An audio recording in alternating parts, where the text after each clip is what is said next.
اے ایمان والو کتب علیکم الصیام، تم پہ روزے فرض کیے گئے ہیں جیسا کہ ان لوگوں پہ فرض کیے گئے تھے جو تم سے پہلے تھے۔ کیوں فرض کیے گئے ہیں؟ فرمایا لعلکم تتقون، تاکہ تم متقی بن جاؤ، پرہیزگار بن جاؤ، گناہوں سے دور رہنے کی تمہیں عادت پڑ جائے، جہنم کی آگ سے بچ جاؤ۔ ایام معدودات، جن دنوں کے روزے فرض ہیں وہ چند ایک دن ہیں، تھوڑے سے ہیں، کچھ زیادہ نہیں ہیں۔ اور جو کوئی تم میں سے ان دنوں میں بیمار ہو یا حالت سفر میں ہو تو وہ اور دنوں سے ان روزوں کی گنتی پوری کر لے۔ تو میرے بھائیو، ان آیات سے معلوم ہوا کہ رمضان کے روزے فرض ہیں، ضروری ہیں، واجب ہیں، بلکہ اسلام کے 5 ارکان میں سے ایک رکن کا نام رمضان کے روزے ہیں۔ تو یہ روزے رکھنا ضروری ہیں، ہر اس آدمی کے اوپر فرض ہیں جو مسلمان ہو، بالغ ہو، صاحب عقل ہو، اپنے شہر میں اپنی رہائش گاہ میں موجود ہو اور تندرست ہو۔ اگر کوئی آدمی مسلمان نہیں ہے تو وہ روزے رکھتا بھی رہے تو اس کو روزے رکھنے کا کوئی فائدہ نہیں ہے۔ اسلام اس سے یہ مطالبہ تو کرتا ہے کہ مسلمان ہو جاؤ، مسلمان ہونے کے بعد روزے رکھو، مسلمان ہو جاؤ، مسلمان ہونے کے بعد نماز پڑھو، لیکن اسلام اس سے یہ نہیں کہتا کہ اسی حالت میں روزے رکھو، اسی حالت میں نماز پڑھو، کیونکہ ایسی نماز، ایسے روزوں کا کوئی فائدہ نہیں ہے۔ آپ دیکھتے ہیں کہ اہل مکہ بیت اللہ کے متولی تھے، بیت اللہ کے متولی تھے کہ نہیں تھے میرے بھائیو؟ نبی علیہ السلام کے زمانے میں، آپ کے نبی بننے سے پہلے جب کہ آپ جوان تھے، بیت اللہ تعمیر کنہوں نے کیا تھا؟ مکہ والوں نے کیا تھا، اور آپس میں عہد کیا تھا کہ اس کے اوپر صرف حلال کی کمائی لگائیں گے۔ نبی علیہ السلام بھی اس نیک عمل میں شریک ہوئے۔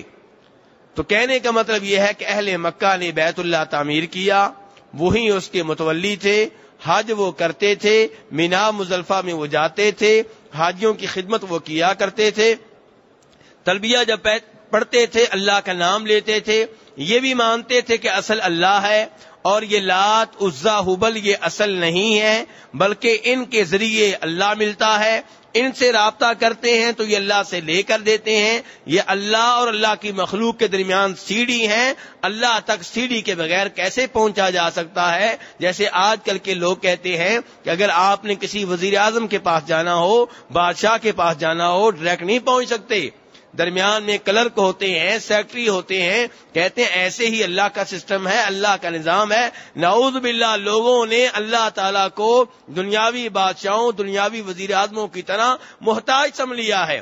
دنیاوی وزیر اعظم تو ایک وقت میں کئی لوگوں کی گفتگو نہیں سن سکتا، نہیں سمجھ سکتا، ایک زبان جانتا ہے، 2 جانتا ہے، 3 جانتا ہے، اس کو سیکٹریوں کی بھی ضرورت ہے، اس کو کلرکوں کی بھی ضرورت ہے، اس کو ٹرانسلیٹر کی بھی ضرورت ہے، مترجم کی ضرورت ہے۔ اللہ تبارک و تعالیٰ کو کسی کی چیز کی ضرورت نہیں ہے۔ کہنے کا مطلب یہ ہے کہ اہل مکہ اتنی نیکیاں کرتے تھے، لیکن چونکہ توحید میں پاک صاف نہیں تھے، توحید میں انہوں نے شرک کی ملاوٹ کر رکھی تھی، اس لیے اللہ تبارک و تعالیٰ نے ان کو مسلمان شمار نہیں کیا، بلکہ نبی علیہ السلام نے ان سے جہاد کیا، ان کے اوپر تلواریں چلائیں، ان سے لڑائیاں ہوئیں، ان سے اختلافات پیدا ہوئے۔ پتہ یہ چلا کہ اگر توحید ٹھیک نہ ہو، عقیدہ ٹھیک نہ ہو، جتنی بھی نیکیاں آپ کرتے رہیں سب ضائع ہیں، ان کا دنیا میں تو کوئی فائدہ ہو سکتا ہے، آخرت میں کوئی فائدہ نہیں ہے۔ تو روزوں کا بھی یہی حال ہے میرے بھائی۔ اللہ تعالیٰ فرماتے ہیں وَمَا مَنَعَهُمْ أَن تُقْبَلَ مِنْهُمْ صَدَقَاتُهُمْ إِلَّا أَنَّهُمْ كَفَرُوا بِاللَّهِ وَبِرَسُولِهِ، کہ یہ لوگ اللہ کی راہ میں خرچ کرتے ہیں لیکن اللہ قبول نہیں کرتے۔ کیوں قبول نہیں کرتے؟ ان کا جرم کیا ہے؟ اللہ فرماتے ہیں جرم یہ ہے کہ عقیدہ صحیح نہیں ہے، کفروا باللہ، اللہ کے منکر ہیں، اور دوسرے نمبر پہ اللہ کے رسول علیہ السلام کے منکر ہیں۔ تو میرے بھائیو، کوئی آدمی پورے سال روزے رکھتا رہے، جب تک عقیدہ صحیح نہیں ہوگا بھوک پیاس کے علاوہ ان روزوں میں سے کچھ حاصل نہیں ہوگا. اس لیے روزے رکھنے کی پہلی شرط کیا ہے کہ روزہ رکھنے والا کون ہو؟ مسلمان ہو، صحیح معنوں میں مسلمان ہو، صرف کلمہ نہ پڑھتا ہو، صحیح معنوں میں مسلمان ہو. ورنہ اللہ تعالی نے فرمایا ہے قرآن پاک میں وما یؤمن اکثرهم باللہ الا وهم مشرکون. سورہ یوسف میں 13ویں پارے میں اللہ فرماتے ہیں کہ وہ لوگ جو اللہ کے اوپر ایمان لانے کا دعویٰ کرتے ہیں ان میں سے اکثر شرک کر رہے ہوتے ہیں. میرے بھائی، وہ میرے دوست یہ ہے دھیان سے سنیں جو کہتے ہیں آج کل دنیا میں کہیں شرک نہیں ہے، آپ ویسے ہی شرک کرتے رہتے ہیں، ایسے ہی شرک کے خلاف بولتے رہتے ہیں، کوئی شرک نہیں کرتا. میرا رب کہتا ہے وما یؤمن اکثرهم باللہ الا وهم مشرکون، کہ جو یہ دعویٰ کرتے ہیں کہ ہم اللہ پہ ایمان لا چکے ہیں ان میں سے اکثر شرک کر رہے ہوتے ہیں. اور حقیقت بھی ایسے ہے. آپ آج بڑے بڑے درباروں پہ چلے جائیں تو جو ان درباروں پہ لوگ آتے ہیں ان میں سے قبر والے کے لیے دعا کرنے والے بہت کم ہوتے ہیں، قبر والے سے ڈائریکٹ مانگنے والے یا قبر والے کے وسیلے واسطے کے سے اللہ سے مانگنے والے زیادہ ہوتے ہیں. وہی چکر ہے. اہل مکہ بھی یہی کہتے تھے، میں اپنی طرف سے نہیں کہہ رہا. 23واں سپارہ ہے، سورہ زمر ہے، والذین اتخذوا من دونه اولیاء ما نعبدهم الا ليقربونا الى الله زلفا، کہ ان لوگوں سے جب پوچھا جائے جنہوں نے اللہ کے سوا اور ولی پکڑ رکھے ہیں، اور کیا پکڑ رکھے ہیں؟ ولی پکڑ رکھے ہیں، ان سے پوچھا جائے ان کو کیوں پکارتے ہو، ان کی عبادت کیوں کرتے ہو، ان کو سجدے کیوں کرتے ہو، ان کے نام پہ جانور ذبح کیوں کرتے ہو، ان کے لیے طواف کیوں کرتے ہو؟ کہتے ہیں الا لیقربونا الی اللہ زلفا، یہ ہمیں اللہ کے قریب کر دیتے ہیں. پتہ چلا اہل مکہ بھی اصل کس کو سمتے تھے؟ اللہ کو. لیکن عقیدہ غلط یہ تھا کہ اللہ تعالیٰ کہتے ہیں میں ڈائریکٹ سنتا ہوں، سننے کے لحاظ سے میں قریب ہوں، لیکن لوگ کہتے ہیں نہیں نہیں نہیں نہیں، سیڑھیوں کی ضرورت ہے، وسیلوں کی ضرورت ہے، سیکٹریوں اور کلرکوں کی مثالیں دی جاتی ہیں جیسے نعوذ باللہ اللہ تبارک و تعالیٰ دنیاوی بادشاہوں کی طرح ہوں. دنیاوی بادشاہ کمزور مخلوق ہیں، اللہ میں کوئی عیب نہیں ہے، کوئی نقص نہیں ہے، اللہ کی ذات کامل اور مکمل ہے. اور کہیں پہلے مکہ کہتے تھے وَيَقُولُونَ هَؤُلَاءِ شُفَعَاؤُنَا عِندَ اللَّهِ، ان کو کیوں پکارتے ہو؟ جی اللہ کے ہاں ہمارے سفارچی ہیں، یہ اللہ کے ہاں ہمارے کیا ہیں؟ سفارچی ہیں. ہو سکتا ہے میرا کوئی دوست یہاں پہ بیٹھا سوچ رہا ہو کہ یہ مولانا کون سی آیتیں، بتوں کی آیتیں ہمارے اوپر پڑھ رہے ہیں. کئی لوگ یہ بھی سوچتے ہیں نا کہ ہمارے قبر والے تو بزرگ ہیں، وہ تو اچھے بھلے انسان تھے، اور یہ آیتیں جو آپ پڑھتے ہیں یہ تو بتوں والی ہیں. میرے بھائی، اسی غلط فہمی نے مسلمانوں کو مکمل طور پہ توحید کے اوپر نہیں آنے دیا. عبداللہ ابن عباس سے پوچھئے، بخاری شریف کی حدیث ہے، کہتے ہیں کہ لات جو تھا کان رجولن، یہ ایک آدمی تھا. لات کیا تھا؟ اور صرف بت نہیں تھا، کان رجولن. عبداللہ ابن عباس صحابی کہہ رہے ہیں، حوالہ بخاری کا دے رہا ہوں، کہہ رہے ہیں لات ایک آدمی تھا اور یہ بزرگ تھا، حاجیوں کی خدمت کیا کرتا تھا، انہیں ستو پلایا کرتا تھا. تو میرے بھائیوں، وہ لوگ جب ان کے ایسے بزرگ فوت ہو جاتے ان کے نام پہ یادگار بنا لیتے. تو مقصود کیا ہوتا تھا؟ یادگار خود مقصود نہیں ہوتی تھی، یادگار کے پیچھے شخصیت جو تھی وہ ان کے ذہنوں میں موجود ہوتی تھی.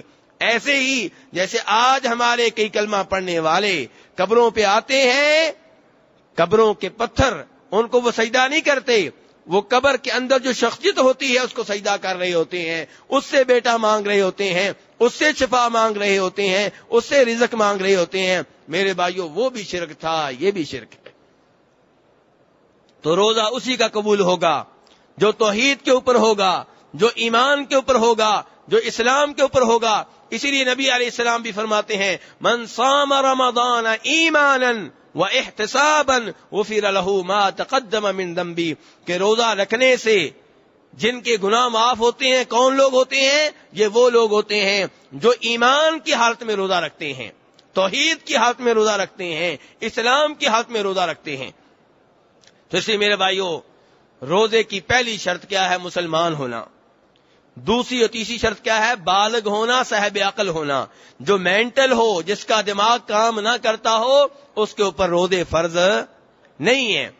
اور اگر کوئی مینٹل ایسا ہے جو کبھی مینٹل ہوتا ہے کبھی صحیح ہوتا ہے، جن دنوں وہ صحیح ہوگا ان دنوں کے روزے اس کے اوپر فرض ہیں، جن دنوں مینٹل ہوگا ان دنوں کے روزے اس کے اوپر فرض نہیں ہیں.